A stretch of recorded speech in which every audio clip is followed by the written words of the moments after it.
Hi, I'm Kathy Goller, Director of Youth and Young Adult Ministry, and I'm happy to share with you the details of our new online registration system for the Diocesan Youth Convention. Hooray! No more paperwork. We're really excited about this new process, and we hope that it's going to make your lives as group leaders much easier.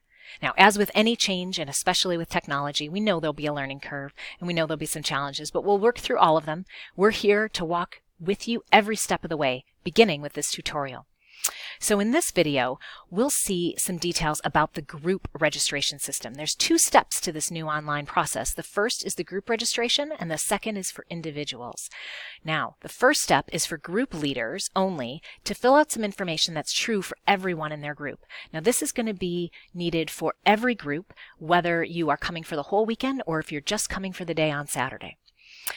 That system will then lead people to the individual registration system, which is where you, as an individual, each of your chaperones, and the parents of each of your teens will fill in this information that is specific to each individual who's coming to the convention. But more about that in video 2. For now, as we talk about the group system, you'll want to know that before you register your group, there's some information you should have handy. You'll want to know how many people are part of your group, how many youth, adults, and junior advisors. You'll want to know the email addresses for each of the chaperones who you'll be bringing with you. And you'll want to know at least the first name and the email address for a parent or guardian for each of the teens that you're going to bring to the convention. And last, you're going to want to have a draft of your rooming list. Now, if any of this information changes or gets updated as we go along in the weeks between now and the convention, don't worry, you can update that later. But you'll want to have a good sense of that when you sit down to do your initial group registration. Now, for the rest of this video, I'm going to minimize my webcam so that you can focus on the screens that you'll see for online registration. First, you'll enter your web browser and go to our department webpage, which is dobyouth.org. That will take you here to our department page, Youth and Young Adult Ministry. Right here under Upcoming Events, you'll click Diocesan Youth Convention, which will take you to our main convention page. You see our promo video, some basic information. And right here, we're going to click for group registration, group leaders only, not the individual one at this time, just the group link. First step is to create your account. After you create your account, if you go back to this site to change information or to update things, you can just log in by using this blue login button. But for today, we're going to create our account. Now, I am going to create a fake group for the sake of this video and for the sake of this test. So I'm going to name, my name as the group leader is going to be Al Del Vecchio. You might recognize that name. He was the owner of Arnold's Diner in the Happy Days series. So he's bringing a group to the convention. I am going to create a fake email address for Al at this time because it's a fake group. So that's just for our system. You, of course, will enter a real email address and you'll enter a real password for your group. And we go to the next step. And here is where we'll provide more account contact information. So again, group leader first name is Al Del Vecchio, and that was my fake email. At this time, I'm going to now change that. Again, you won't have to do this step of the process. I'm going to change it so that later you're going to be able to see the emails I'll get as confirmation. Here is where I'm going to enter the phone number that I would like to be contacted at, generally during the day with questions about the convention before convention. And then here, we're going to ask for a cell phone number where we can reach you during the convention. It's very important that we have this information for every one of our group leaders. This next step is to find your convention group name. All of our parishes and schools are listed here, and they're listed alphabetically. I'm going to go all the way to the bottom of this list to click Youth and Young Adult Ministry. Now, if you don't see your group listed here, you can click Other and then specify that group. Again, I'm going to choose for my Happy Days group, Youth and Young Adult Ministry. That's our department group. Here, I'm going to enter the number of youth who are coming. Now, I have 10 youth who are coming for the weekend, but I don't enter 10 because I have one who's coming for Friday only and one who's coming for Saturday. So I really have 12 youth. I do have 3 chaperones and I have 1 junior advisor. I am going to be attending with my group. However, we know there are some groups who have somebody who does all of the registration and then they have a different person who's the on-site group leader. If this applies to you, this is the place where you can enter that on-site group leader's name and contact information. For us, Al is the guy. This is just a reminder to register yourself in the following pages, which we'll show you. And we go to the next step. And here we are at the Safe Environment page. For the sake of time in this video, I'm not going to review those safe environment policies with you, but I will show you what you need to do on this page. It's right here in blue. First, you need to download the letter. If you're an experienced group leader, this will look familiar. It's our safe environment letter. It has a few different blanks. It has some check boxes and some spaces for signatures. What you'll do is print this document. You'll go over the safe environment policy information. You'll check the accounts in Virtus of all of your chaperones, that is, with your local safe environment coordinator. You both will sign off on the letter, and then you will upload the letter by clicking here to choose the file. You see the instructions say to upload. Now, right now, of course, we don't have that, so we can click Not Yet and go on to the next step. I'll show you later how to go back and fill that in. The next screen is going to ask some information about your dinner plans on Saturday. Now, if you are registering a group who's only coming for Saturday during the day and you're leaving at 4:30, then you obviously don't need to even fill out this page. You can skip this step. If you are staying for the weekend, though, please let us know if you're staying on site or not. So, if your group will be leaving the hotel for dinner on Saturday, just let us know where you plan to go. So maybe Al's group is going to go to the Pearl Street Grill. Or maybe they are going to stay on site, in which case we'll remind you that a dinner buffet is available from the Buffalo Grand. It's not here today, but pretty soon you'll be able to click here to view the menu of that dinner buffet at the hotel. And last, we're going to remind you that to make reservations for your group, you need to contact Paul Serratus at the Buffalo Grand. Remember, simply clicking no here doesn't make a reservation for your group. You still need to contact Paul. For right now, though, I am going to say that our group is going to be leaving the hotel, is not going to be leaving the hotel for dinner. We're going to stay at the Buffalo Grand. I'm going to go on to the next step.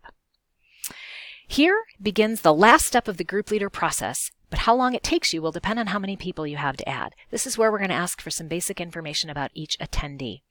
Now, as we do that, one of those key pieces of information is the rooming list. Again, if your group is not staying overnight, you can just tune out for about a minute while I review some rooming policies. For those who are staying at the hotel, I want to remind you that youth stay in same-gender rooms of 3 or 4 youth with 2 double beds. And you can have a room of 5, but that will charge you an additional $10 for the cot for that room. Youth participants may not share a room with adults, junior advisors, or any opposite gender youth unless all persons in the room are immediate family. Now, when it comes to blending your room or sharing with other groups, this is in a case where if you only had 1 or 2 youth for a room, you must make arrangements to blend these teens with some teens from another group. Similarly, if you or any of your adult or junior advisor chaperones need 1 or more roommates, you are responsible for making those room sharing arrangements on your own. Now, if you have any difficulty making those arrangements or you don't know any group leaders to contact, please call Diane Reminsky at our office and she'll help you get in touch with some leaders who might be able to help you. And if you have any of these blended rooms, I'll show you in just a minute how to note that in the system. The last thing I want to review with you is some deadlines. We'd like everyone to have a draft of their rooming list submitted by January 24th. You can make changes to your rooming list until February 7th. So you can add participants or make any changes to your rooming list or to the information you've entered until February 7th. After February 7th, you can't add registrants for the whole weekend, but you can add people until February 21st who are only staying for part of the convention weekend. So with the policies out of the way, let's enter a profile for registration. First, we're going to enter the profile for our group leader, Mr. Al. We're going to enter his name. He's male. His email address, I'm going to again enter my own personal email address so that later I can show you the emails that will come. And what do I mean by the emails? You'll see here, an email will be sent to this address with information for completing this person's registration. Now, is this registrant staying in the hotel? Al is, but remember, if you're registering a group or even just one person who is not, you can click no, and then you would go on to the next step. Now for Al, he is staying in the hotel, which means I need to assign him to a room.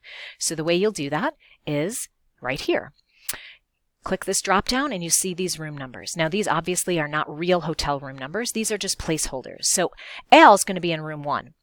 Maybe I've got my 2 other adult chaperones, Howard and Marion Cunningham, as a married couple. They're both going to share room 2. So when I fill out their profiles for each of them, I'm going to select room 2. Maybe Fonzie's going to go in room 3, and then I'll start using room 4 for my first 4 boys that I'm going to put in a room. Hopefully that makes sense of how the rooming list will work. For Al, he's going to go in room 1. The last question is, does this person have any special rooming needs? Now for Al, it's no, but I'll just show you. Yes might be if this person was in a wheelchair and needed a handicapped accessible room. Maybe they need a fridge in their room. Or, importantly, if you have one of those blended rooms where you're sharing the room with someone from another parish, you would enter it here. So for example, if I was registering Joni Cunningham and she were sharing a room, I don't have enough girls, so she's going to share a room with Marcia and Jan Brady from Holy Rosary Parish, I would type that in here. In this example with Al, he doesn't have any special needs. We'll click no and go to the next step. And here you'll see it'll ask, do I want to add a new attendee to my account? Yes, I want to add another. I have lots more people to add. So now we're going to add a youth. We're going to add our dear friend, Richie Cunningham. And he is male. And now you see it doesn't ask for Richie's email. It asks for his parent or guardian's first name. We'll enter Marion. And for an email address, I'm going to use Amanda Chaco's email address. Amanda from our staff is off on maternity leave, and I have access to her email. I want to do this so that I can show you the email that's going to be sent to Marion to complete Richie's registration. As the parent, she needs to do that. So, is this registrant, Richie, staying in the hotel? Yes. I think we said that we were going to start our boys in room 4. And does he have any special needs? No. Go to the next step. It's going to ask again, do I want another? Yes, I have more people. For the sake of time in this video, I'm going to say done so I can show you the dashboard. The dashboard is your friend. And after this point, you'll always be able to log back into your account and go to your dashboard, and you'll see all of the attendees who you've entered their information. So when I say I get interrupted and I don't get to enter everyone, or I get a new registrant, I can add them simply by clicking this blue button, and it'll pull up that profile again. I would start entering the information. Go back to the dashboard. Let's say that safe environment information. Maybe now I have that letter and I'm ready to upload it. I can go back to that page and I can click here to choose the file, and I would click yes, and I would go to the next step. From the dashboard, maybe I didn't know my dinner plans, my parish dinner plans at the time. So I'm going to go back up here, and my plans changed. We're not going to stay at the hotel. We're going to go out, and we're going to go to the Pearl Street Grill. And now I'm going to click go to the next step. It'll show me in the dashboard everything is here and complete. So that really is the dashboard. From the dashboard, you can also delete an attendee. Say Richie becomes ill and he can't come. We can change that. Maybe Richie, I'm going to go to his application. Maybe you'll see he was planning to stay overnight and he was going to be in room 4, but now maybe he has a wrestling tournament and he can't stay overnight, so he's only going to come for part of the weekend. He's not going to stay in the hotel. I can update that information, and his information is now changed. So the dashboard, like I said, really is your friend. Last thing I'm going to show you are those emails that we received. You'll see here in my inbox, I have an email from Diane Rominski. Diocesan Youth Convention Group Registration. This says, hello, Al. Thanks for starting the process for the Youth Convention. We're excited you're bringing a group of youth from, in my case, Youth and Young Adult Ministry. Your email would have your parish name inserted there. This email should let you know that you've started the process and give you a little bit more instruction. You see a second email. Well, what's that about? That is for me, Al, as a person, excited that I will be joining in the convention, and to complete my registration, I have to follow these instructions and click the link provided below. This link right here would take me to that individual registration system. Now, I'll show you in Amanda's inbox. You see an email here from Diane Rominski. So remember, Amanda is a parent. She's Marion Cunningham. She's going to receive an email that says, Dear Marion, we're so excited that Richie will be joining us for the Youth Convention. To complete his registration, please follow these instructions and click the link below. So that's exactly what Marion would do. Any of your parents are going to get an email that looks like this, and it will include this link to take them to the online registration. Again, there will be more information about that individual system in the second video. For now, these are the basics of the group leader registration system. I hope this makes sense to you. I hope that if you have any questions, you will not hesitate to give us a call. In the case of registration, it's best to talk with Diane or Mike, but the rest of us are certainly happy to help if they're not available. Thanks for watching. Good luck and God bless you.